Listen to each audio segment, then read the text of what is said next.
Hi there, Becky here from 168 Fitness. This week I'm feeling much better. I've managed to shift my cold, so I think those few days of taking it a little bit steadier when it came to sort of exercising, I think they really did help. So hopefully you watched my video last week and then you know what to do if you find yourself under the weather at all, whether or not you should be exercising. You can find the video on my website if you haven't already watched it. But this week we're going to move along and talk about what is the best exercises to do for your goals. So we're going to cover a few different goals that you might be looking to achieve over the next sort of few weeks as we go into spring summer. So one of the most popular goals that people come to me wanting to achieve through exercise is weight loss. So I'm going to start first of all talking about which is the best exercise to do for weight loss. Now I will just caveat this. You're going to need to look at your food and your nutrition, your diet plan as well to get the best results. You can only do so much via exercise, but I do think it's a big portion of weight loss is doing some exercise, moving your body. I'm going to talk about what kind of exercises as well. But the reason why I would say exercise is important for weight loss is because you feel good for doing it. It's being productive. It feels like you're doing something good for yourself. So all of the health benefits obviously for doing exercise, but also when it comes to sort of weight loss, you can't necessarily when you say you make a healthy choice, lunch choice, or you cut out a snack, or you swap a healthy snack for an unhealthy snack for something a bit healthier, you don't necessarily see a knock-on effect. You don't necessarily feel that amazing after doing it. You can feel good, but you don't feel necessarily like massive benefits of doing that. It will all count, and definitely recommend you doing all of those small little progress and little steps, little changes that will make all the difference in the long term. But when it comes to exercise, if you do a workout, you'll definitely be doing some good. You'll be burning some calories, which is what we want for weight loss. But you'll also feel great for doing it. It does feel like you've put some effort in, that you're taking a positive step in the right direction to achieve your goals.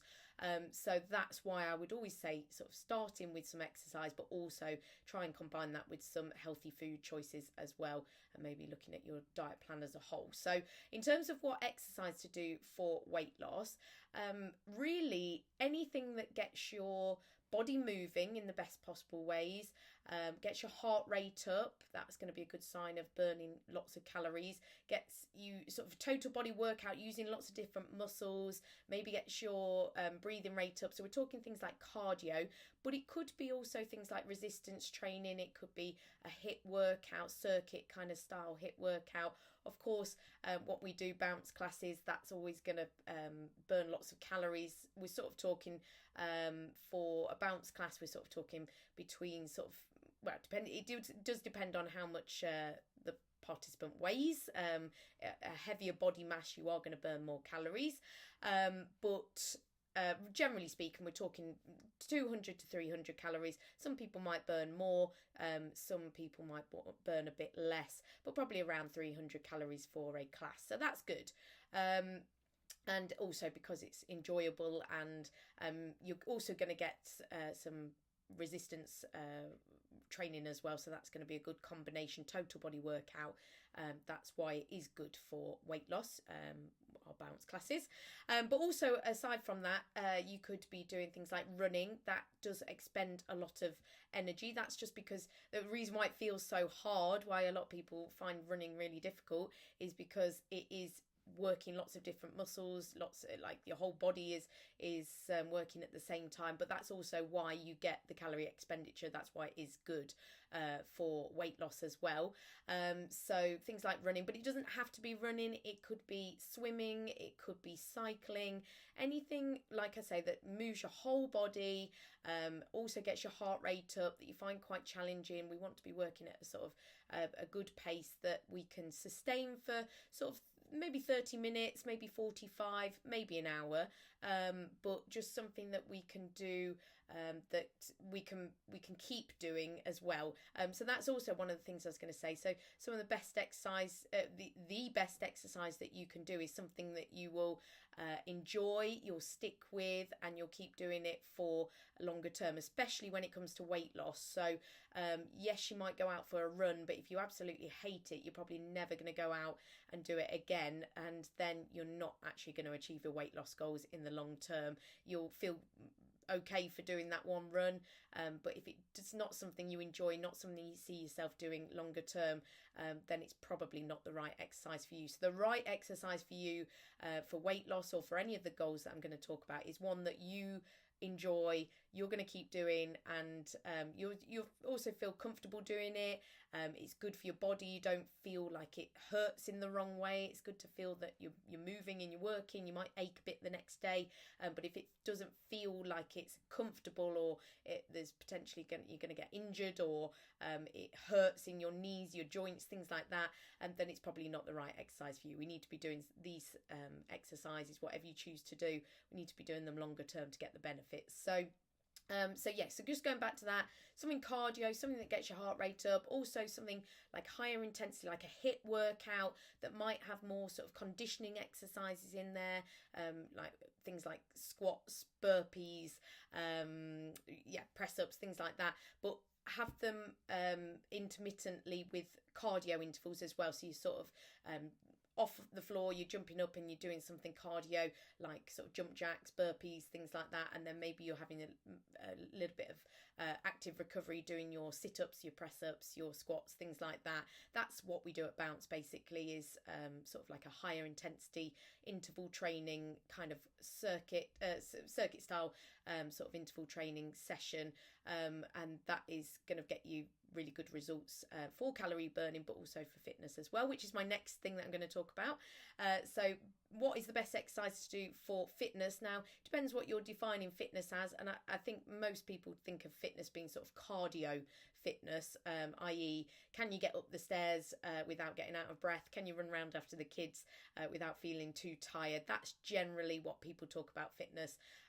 So when we're talking about cardio, we need to be doing cardio. In order to get cardio fit, we want to be doing that. So if you want to, just going back to the running, if you want to get better at running and you want to be fit in terms of being able to run for a set period of time or a set distance, you're going to have to do some running in order to achieve that goal. But if you don't enjoy running, then I suggest you don't set that goal. It's not an essential that you can run a certain distance. It might be just that you want to, like I say, want to be able to run up the stairs and not feel like you're going to pass out at the top, or that you want to be able to sort of play with the kids and not feel tired, or you want to be able to just even day to day do a day's work on your feet all day, or whatever you're doing, and not feel absolutely shattered when it comes to sort of evening time, that you still got some energy left. So fitness might sort of be sort of energy as well, might translate to that for you.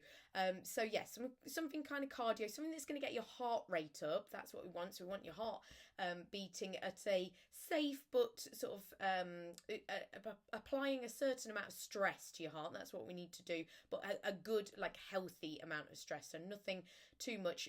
Usually maximum heart rate is roughly around 220 minus your age, so that's going to vary for different people, but then that's the absolute maximum. You shouldn't be really trying to work at that level too much. Sort of between 60 and 80% of your maximum heart rate is a good sort of level for increasing your cardio fitness and sort of stamina as well.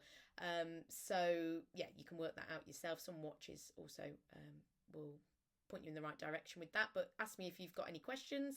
But yeah, we want to be challenging ourselves a little bit with that. It's okay if you're doing sort of interval training to be working at a higher intensity for a short period of time, because then you've got the time in between to recover and then go again. So that could be another format that you do, but we're still looking at sort of cardio training in order to get sort of fitter in terms of cardio fitness as well, and energy as well.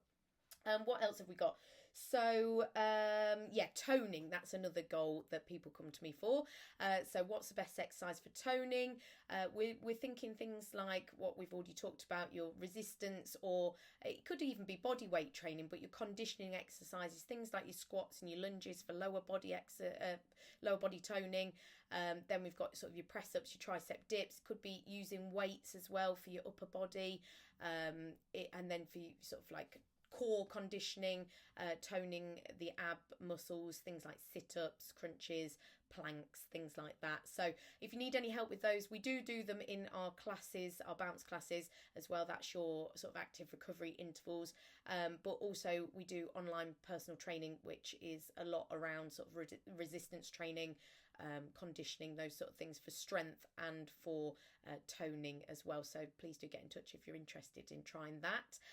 So yes, things like that, that you'll also need to do it sort of consistently. All of this, it needs to be done sort of 2 to 3 times a week for at least sort of 4 to 6 weeks to be feeling the benefits of it. All of these workouts do. It can't just be a one-time thing.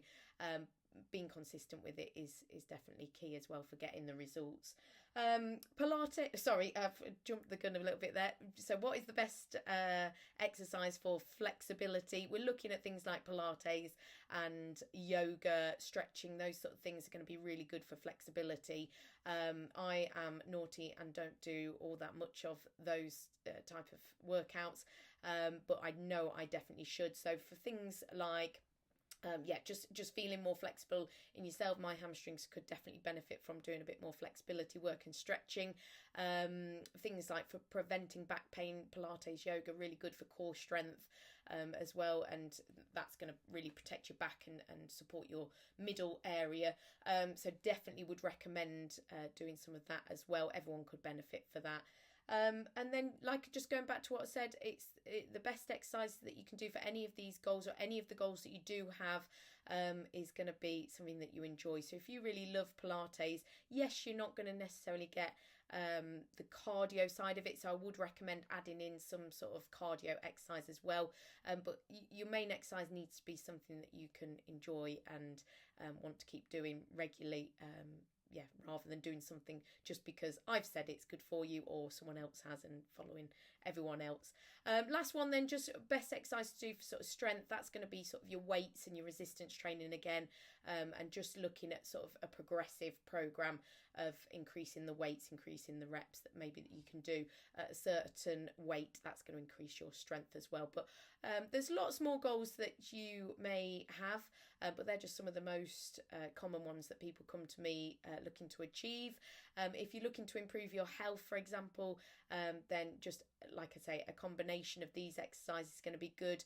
Mental health as well, just any kind of exercise that gets you feeling good, that is going to really help you. But yeah, really the best sort of exercise that you can do for just all over, just all benefits is kind of a combination of variation and a nice complementary program, a bit of everything, bit of cardio, a bit of core flexibility kind of work, bit of resistance training. That is key as well, not just hitting the treadmill or going out for a run every day. You need to be doing sort of resistance strengthening exercise that are going to protect your body going forward as we age. So yeah, combination of everything is going to be good. Probably also to help you enjoy it a little bit more. Doing a bit of different stuff every week is going to be good for stopping you getting bored. So bear that in mind when you're looking to take up a new exercise plan. If you need any extra help or advice, then please do get in touch with me. I'd love to help or answer any questions, and I'll be back next week with some more top tips.